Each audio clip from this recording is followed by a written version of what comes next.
From Washington, the McLaughlin Group, the American original. For over 2 decades, the sharpest minds, best sources, hardest talk. This is The Network, a living, breathing intelligence that's helping drive the future of business. In here, inventory can be taught to learn. Machines have a voice. Medical history follows you. It's the AT&T network, a network of possibilities, committed to delivering the most advanced mobile broadband experience to help move business forward. Geico, committed to providing service to its auto insurance customers for over 70 years. More information on auto insurance at geico.com or 1-800-947-AUTO, any time of the day or night. Smart global investing requires expertise from the ground up. With insights from local experts across the world, we have a unique perspective on global investing. Franklin Templeton Investments. Gain from our perspective.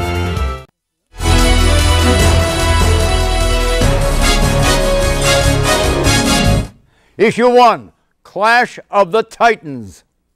What's required here in Washington is that politicians understand now's not the time to play games, now's not the time to posture, now is the time to do what's right by the country. There is no reason for this debate and this discussion to go past August the 2nd.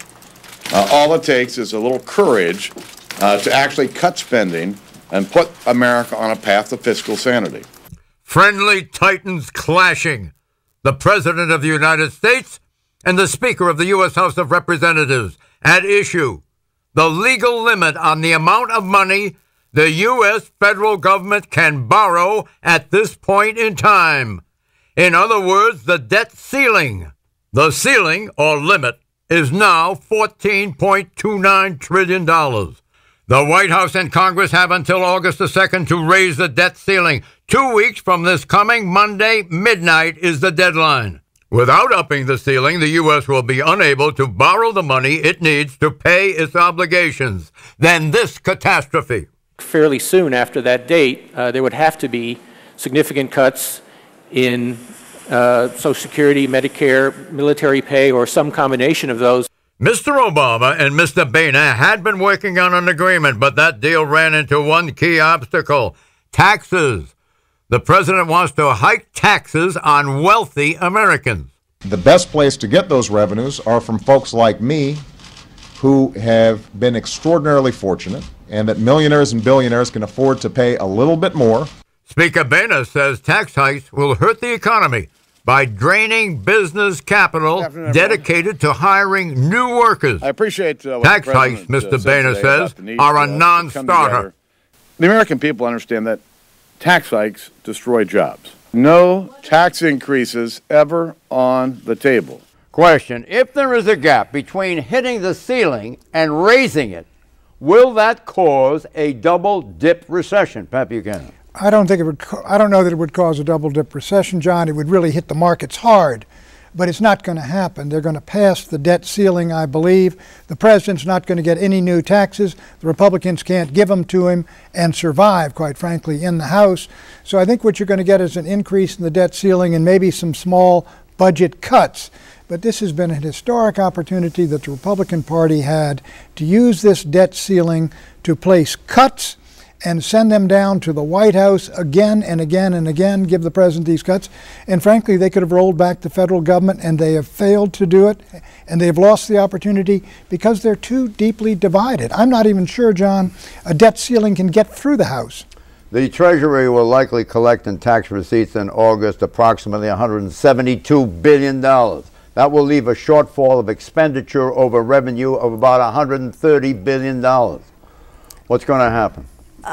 It would be catastrophic if they did not raise the debt ceiling, but I agree with Pat, they're going to do it.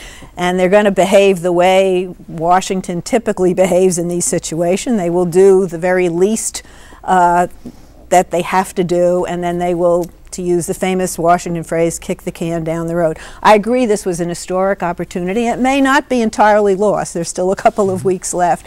And the Republicans just didn't know when to say yes. All they had to give was not raising the upper tax rate. All they had to do was close some of those tax loopholes. You can't have a negotiation where one side does all the compromise and the other side gets their own way. And I think politically the president has driven that point home, and I think he wins this political skirmish, and I think the Republicans are going to regret the fact that they overreached this time. What about the impact on world markets? Well, I don't think if you met the deadline, you wouldn't have to default. You would have to cut government expenditures immediately by about 40%, and that's just not plausible. The problem here, Republicans don't have an alternative. That's why they're losing. Pat's absolutely right. They can't get 218 votes for anything at the moment out of the House. If they had voted $3 trillion of cuts with a $3 trillion increase in the debt limit, and they have lots of cuts to play with because they already voted for $6 trillion with the Ryan budget, they would be in a much stronger position. Instead, Obama's been beating the hell out of them the last week. Is it a good idea to raise taxes now? Yes, I do believe it is a good idea, not for economic reasons, but for political reasons. I think it is an outrage for this country not to be able to deal with this issue, even the way they have dealt it. If they get up to the point, the last minute, where they have something to do with the, raising the debt ceiling, this country has acted like a bunch of buffoons, like a banana republic. All of these people, you know, the old line that if there's a light coming at the end of the tunnel, a politician will be able to buy more tunnel. I mean, it just goes on, and it's a disgrace what is going on in this country. You've got an article in the Financial Times for Friday of this past week. Yes. Friday of this week. What's the content of the article? The content of the article is basically saying that you cannot deal with the problem of the fiscal curve in this country, which is terrible, by raising taxes. You've got to have substantial cuts, both short-term and long-term. And if we don't do it, we're going to be faced with a huge economic crisis and a crisis of confidence in the effectiveness of our government. We are simply not doing that. Would it extend the recession? Yes, if we don't do it, you mean? Yes. Oh, absolutely. Even if we do it, it's going to have some effect on the economy, and it's not going to be positive. That's why it has to be phased in on some kind of an intelligent way. Okay, President Obama says Republicans have not produced a real debt reduction plan. I have not seen a credible plan, having gone through the numbers, that would allow you to get to $2.4 trillion without really hurting ordinary folks. And the notion that we would be doing that and not asking anything from the wealthiest among us or from closing corporate loopholes, that doesn't seem like a serious plan to me. But Republican chairman of the House Budget Committee, Paul Ryan, says there is a plan that has been passed. The House endorsed Ryan plan. Well, I already passed the plan. We proposed over $6 trillion in spending cuts over the next 10 years. We proposed a plan that actually balances the budget, reforms the entire tax code by getting rid of all these loopholes to grow the economy, and pays off our deficit. The president has yet to submit an actual plan that actually fixes this budget problem. Question, does this cut the ground from underneath President Obama's position? John, you know, this is what I can't understand. The Republicans have passed the Ryan plan, which cuts, what, $4 trillion. All they have to do is take $1 trillion of it or something like that, put it onto the debt ceiling, the cuts that even Democrats would take, and send it over to the Senate. Yes, I'm finished, yes. And I don't know, send it to Obama, and if somebody shuts down the government, he will have to do it by vetoing it. Yeah, I'd like to point out that the Ryan plan did not reduce the deficit. The numbers soared over time. Are we sure of that? Are we sure of that? It also brings down the deficit over time. It doesn't balance it immediately by any means. But it transforms Medicare into a voucher program, shifting. Excuse me. Let me finish. Shifting the costs from the government to individual seniors. Every Republican ran away from it. They voted for it, but they hate it. The polls show. Let's listen to what Rich has to say on this. Go ahead, Rich. The Medicare reforms are outside of the 10-year window, so you can put those aside. In the first 10 years, there's $6 trillion of cuts, about $2 trillion of domestic cuts. Republicans, Pat is absolutely right. They have this huge pool of cuts to play with, to pair with a debt limit increase. They cannot do it because there are 30, 40, 50 guys who will not vote for a debt limit increase in any form. That means that John Boehner has zero leverage. If he's going to get something through the House at the moment, he needs Democrats. That gives the game to President Barack Obama. So it's a really tough situation for the House leadership. You think that that Barack Obama has another motive for keeping this dispute going? That he wants to keep something else out of the news? No, and if so, what is that? What is First it? of all, you got NATO complaining that we are not doing our fair share. That's not a joke. It's not a joke. There are things he wants to keep on one issue that one. could dominate the politics of the day, if it weren't for this, it's the terrible unemployment numbers, which is really a That's huge... what he's trying to keep off page I don't know one. what John, he's trying to keep because, from. John, I think he's acting in The good... press is all over this. The press is... No, John, nobody cares about that. Look, the president, I believe... The press works in a pack. You know that. They're following his lead. Why is he doing it? Let me take an historic statement. I think the president's acting in good faith. I think he wants a big deal. And I think he will take cuts that Democrats won't want and take taxes. I think because his presidency and the future of the country, he believes to I mean, he's fundamentally the perfect liberal, vagrantly socialistic. Is that what you're saying? Vaguely socialistic. I think he set up the Simpsons-Bowles Commission, and when they came out with their report, he said What's that report? That is a report that deals with the long-term deficit problems of this country. They recommend taxation, do they not? They had a whole series of recommendations, and the president said, I will stand by what they did, except they're still waiting for him to stand by it.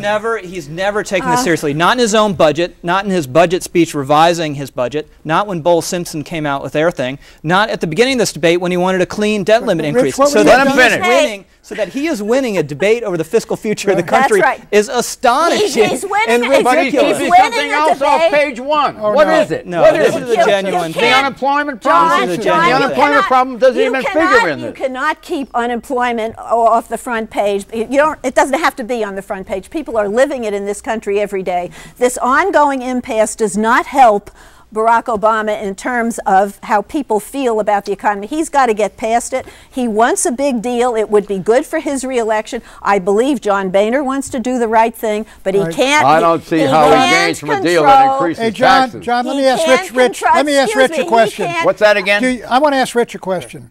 If Boehner had gone along with the revenue increases of $300 to $400 billion, do you not agree that Obama would have come forward with his big deal and gone ahead with it? I think he would have. I do not believe the cuts would have been real. I think Tim Geithner wants real cuts because he realizes the market wants to see two things: the debt limit increase, and two, some real measures to take care of the debt. I think Obama politically wants fake cuts. I think you'd get the tax increase, and then all the cuts would evaporate at the end of the day. How serious is that dispute? Is Geithner on his way out?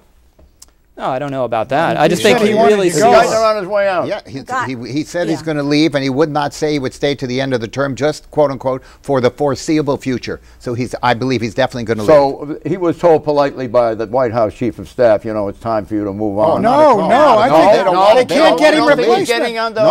He wants to leave. You don't think he's getting under Obama's... He wants to leave. He would be a big loss for because he's been told his time is up. No, you couldn't get a new Secretary of the Treasury through. What about the former governor of New Jersey? You mean former governor of New Jersey? What's his name? Come on, Pat. John Corzine. Exit question. What? The Goldman Sachs. Exit question. If this legislation or a reasonable facsimile gets passed by both houses of Congress, will it be an historic event?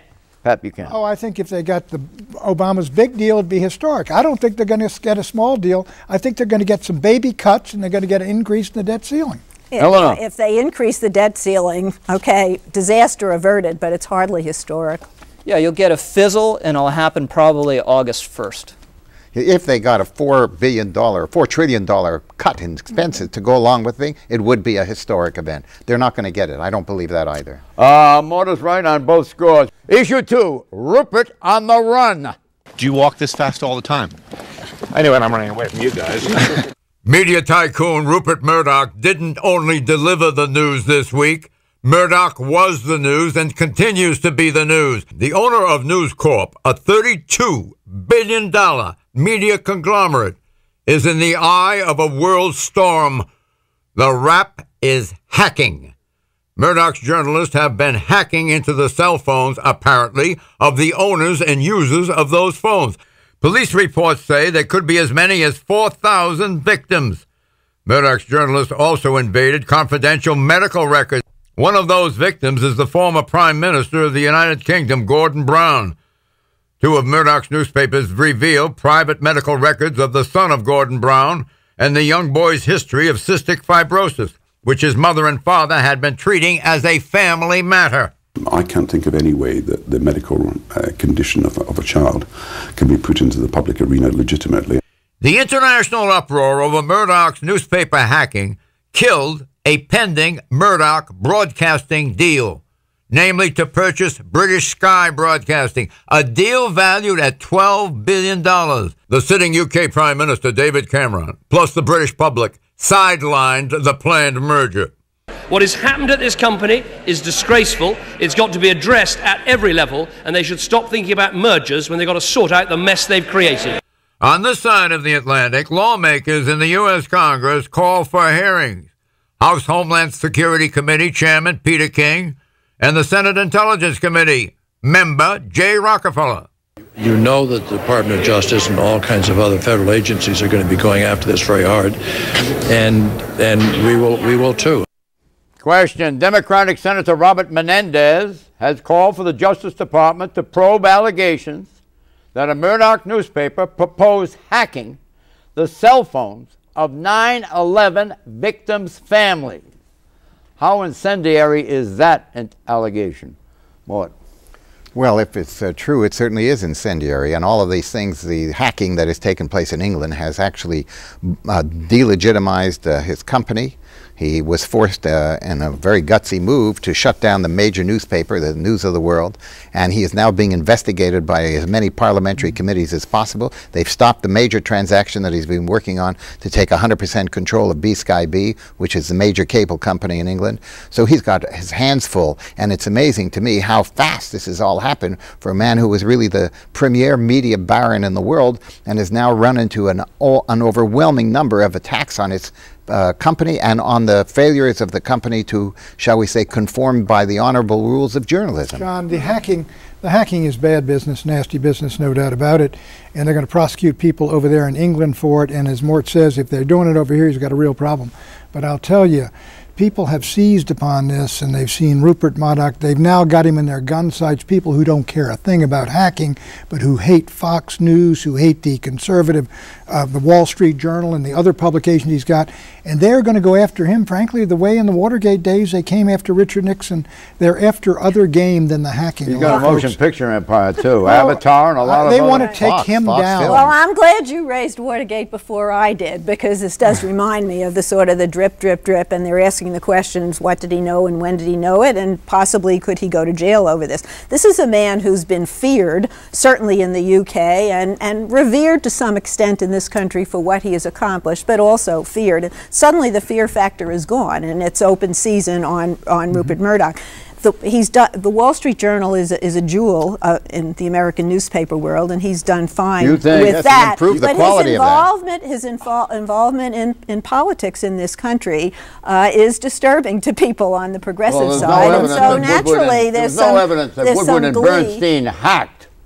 No. Right? Am I right on that? They met people in the garage. They did try to break into the grand jury, John. I'm talking about the corruption. That's not hacking. I'm talking about the corruption in the White House and the corruption. I'm not talking about the investigators. Bernstein and Woodward tried to penetrate the grand jury, and Edward Bennett Williams got them off. You're talking about hacking? No, I'm talking about getting to the grand jurors. So Pat turns that's more, right. That's more illegal. That's more unlawful. So Pat, it's equally. Pat, however many years later, is now turning the blame on Woodward and Bernstein. No, I'm saying that Murdoch they're really after the destruction of Rupert Murdoch now, and by a lot of people who really don't care about the hacking. They like the fact they got away with it. There is a culture. There is a culture. The people who don't like Rupert Murdoch don't like hacking into private phones, from a media baron any more than they would from the government. That's not why they're after him. Also, it is the opening gambit. There is also the horror of a murder of a 13-year-old young girl. Right. And the family was trying to reach her by her cell phone, and her cell phone had been hacked into. They eliminated some of the telephone messages that were kept on the phone. It was all horrible, no matter what, whatever they were trying to accomplish. It was one of the things that just erupted in that country and caused everybody could identify with that. So there were cases that were really inexplicably horrible, to be honest. The fact is that he became the dominant the dominant media figure in England, which a lot of people didn't like. The media culture in England was very, very rough and brutal, and it changed the whole nature of politics in that country. Exit question. Is this the beginning of the end for the Murdoch dynasty, or will Rupert bounce back? Pat Buchanan. The Murdoch empire, I think, John, has reached apogee. Clearly, it reached its peak level, and it is coming down. I don't know how far this is going to play out, but I think it's going to take a long, long time. And there are a lot of people in this country who are out to get him. Hello. Well, he's moving already out of the newspaper world, and he wanted to get bigger in television, and it stopped that growth. So I think he's hit a wall. There's an internal investigation at News Corp run by Joel Klein, is a very respected person. So let's see what they find out. But there's more trouble ahead for the Murdoch family and for the dynasty that he hoped to put in place. Mort, you live up there in New York near New Jersey. Did you know that Frank Lautenberg, United States Senator, has called for an investigation about the hacking of the 9/11's victims' families? Yes, well, the reason for that is that under American law, you can't hold a license to a television station if you have a criminal conviction. And so if there is a criminal conviction in England for the company at large, it might affect his ability to own and run television stations here. This is a man who, after all, started Fox Cable, which is now the dominant cable news. So he's got real exposure here, which is absolutely astounding. Issue 3, American Classic. There are women all over the country like me. And if I don't make this public, then their lives will be gone. They're in jeopardy. Former First Lady Elizabeth Ford passed away a week ago. Betty Ford died peacefully in her home in Palm Desert, California, at the age of 93. Her husband, Gerald Ford, served as the 38th president for 2.5 years, filling out the remainder of President Richard Nixon's second term in 1974. President Ford died 5 years ago. As First Lady, Betty Ford advocated for many social causes, such as early detection for breast cancer and other women's rights generally. Perhaps her most memorable public service was that of destigmatizing alcoholism, treating it as a physical, chemical addiction, not a moral weakness, a character flaw. A year after her husband left office, defeated by Jimmy Carter in the '76 election, Betty Ford announced that she had suffered from alcoholism for many years. In 1978, at the age of 60, she checked herself into California's Long Beach Naval Hospital. Her treatment was successful. She became more of a crusader. In 1982, she brought into existence an alcohol and drug clinic, the Betty Ford Center in Rancho Mirage, California. Alcoholics and other drug addicts from almost everywhere have or had been treated at the Betty Ford Center, including Elizabeth Taylor, Johnny Cash, Kelsey Grammer, Marlene Matlin, Chevy Chase, Ozzy Osbourne, Steven Tyler, and Stevie Nicks. More than 90,000 people have sought treatment for alcoholism and other drug addictions at the Betty Ford Center. Question: did Betty Ford utilize her position as First Lady to advocate for more women in politics in addition to what she has done in these various other fields? She was only in the White House a short time because her husband was defeated by Jimmy Carter, but she testified on Capitol Hill in favor of the Equal Rights Amendment, and she was just an inspiration for women in both political parties. And it's hard to remember, in the 70s, a woman who had breast cancer wanted to hide, and the fact that she went public with her mastectomy was huge in those days. And at her funeral service, which was this past week, she had Rosalind Carter speak, again the wife of the man who defeated her husband, and Cokie Roberts, whose father served in the House when Jerry Ford was the Republican leader and Cokie's father was the Democratic leader, just to remind us that there was a time when people from the two parties not only got along, they did business together and they were friends. It was an important message for today, and she planned her funeral 5 years ago. John, I think she saved a lot of lives with mastectomy because millions of women now get breast exams. Well, lots of people rushed to get mammograms right after that became public. That's right. She's a very interesting figure because on one hand she was very progressive, on the other hand she was very retrograde. The progressive part Eleanor's been talking about, very forward-looking, changed views about alcoholism and breast cancer, extremely important and wonderful work. On the other hand, she was the first lady from the Rockefeller wing, the establishment wing of the Republican Party that was slowly going extinct and is now totally extinct. I don't call that retrograde. I call that reasonable. But, you know, to Rich's point, I mean, I think she and Jerry Ford are two beloved figures, but to Rich's point, that's right, I was at the 80 convention up there, and the ERA had suddenly become very controversial. She marched, as I recall, in the streets of Detroit for the ERA, but now the Republican Party was moving into a Reagan party, and that was really yesterday. Predictions, Pat. Greece defaults before the end of the year. Hello. President Obama's $86 million campaign fundraising haul should put to rest the notion that progressives have abandoned him. If Rick Perry stays out, and I think there's still a chance that he does, Michelle Bachmann will be leading or tied in national polls by the end of the summer. Really? Yes. Who's she competing with? Mitt Romney. But if Perry gets in, it's a big blow. Quickly. The next president of Egypt will be Amr Moussa, its former foreign minister, and one who's by and large hostile to America and very hostile to Israel. Former New Jersey Democratic Senator and former Goldman Sachs CEO John Corzine will be considered to replace Tim Geithner as Treasury Secretary. Bye-bye. No way. What kind of...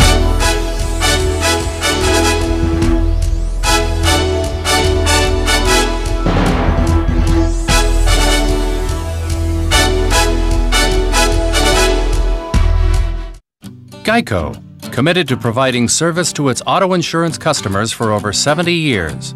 More information on auto insurance at geico.com or 1-800-947-AUTO, any time of the day or night. How does an investment manager stand the test of time? By taking a long view through all market cycles and keeping a close eye on risk. Franklin Templeton Investments, a solid approach to investing for over 60 years. Gain from our perspective. If. For such a small word, it packs a wallop. If I live to 100, if Social Security isn't enough, if my heart gets broken, if she says yes. We believe IF should never hold you back. IF should be managed with a plan that builds on what you already have. Together, we can create a personal safety net, a launching pad for all those brilliant ifs in the middle of life. You can call on our expertise and get guarantees for the if in life. After all, we're MetLife.